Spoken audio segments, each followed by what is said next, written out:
Bonjour à tous, on se trouve sur le bateau avec mon cousin donc Julien Monnat. Son bateau c'est le Akritos, il fait quasiment 11 mètres et c'est avec ce bateau qu'il a décidé l'été dernier de partir 3 mois, donc de prendre du temps sabbatique. Donc Julien, alors raconte-nous cette aventure, comment as-tu décidé de partir? Alors déjà c'est un projet que j'avais depuis très longtemps et la première chose, il m'est arrivé en fait un petit pépin de santé qui m'a fait prendre conscience que le temps passe et que à chaque instant on peut pas voir le lendemain en quelque sorte. Ouais. Et donc il était temps d'agir plutôt que de se dire je vais le faire dans 3 mois, je vais le faire dans 1 an, dans 6 ans, etc. à la retraite. Donc ça m'a donné le déclic d'acheter le bateau. J'ai beaucoup travaillé dessus pour le remettre en état, le rénover. Le préparer à un potentiel futur voyage. Et effectivement, j'ai acheté ce bateau il y a 2 ans et l'année dernière il y a eu un ensemble de conditions qui se sont toutes mises au vert les unes après les autres et qui m'ont fait dire voilà, faut que je parte maintenant. Alors j'avais le projet de partir beaucoup plus longtemps, mais là j'avais la possibilité de partir 3 mois, donc j'ai saisi l'occasion et bim. Donc du coup c'est la conscience de la fragilité de la vie, l'alignement des feux verts qui disent à un moment donné les planètes sont là pour partir, faut y aller. Et puis saisir plutôt une opportunité, même si elle est plus courte que son rêve, mais pour transformer le rêve en réalité, au moins passer déjà à l'action.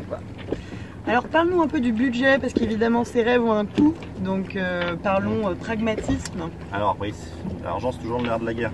Le bateau en lui-même, je l'ai acheté 16 000 €. Ouais. Donc c'est un bateau qui a 30 ans, qui est de 85. C'est un bateau de course croisière, même plutôt de course quand il est sorti, c'est un sélection 37 pour ceux qui connaissent. Je l'ai complètement rééquipé, j'ai changé les voiles, j'ai changé tout l'équipement, ça m'a coûté à peu près la même chose, avec un budget global de 30 000 € pour un bateau, on va dire prêt à partir dans conditions un peu rustiques.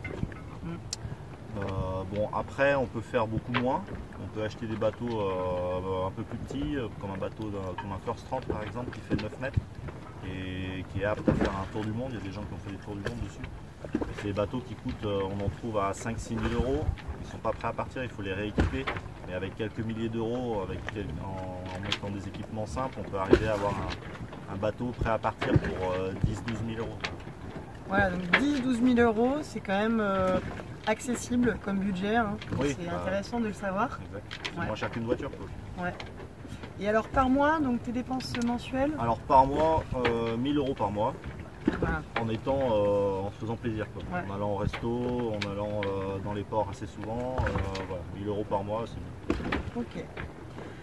Alors Julien, si tu avais un mot pour qualifier cette aventure quand tu y repenses, quel mot te vient à l'esprit?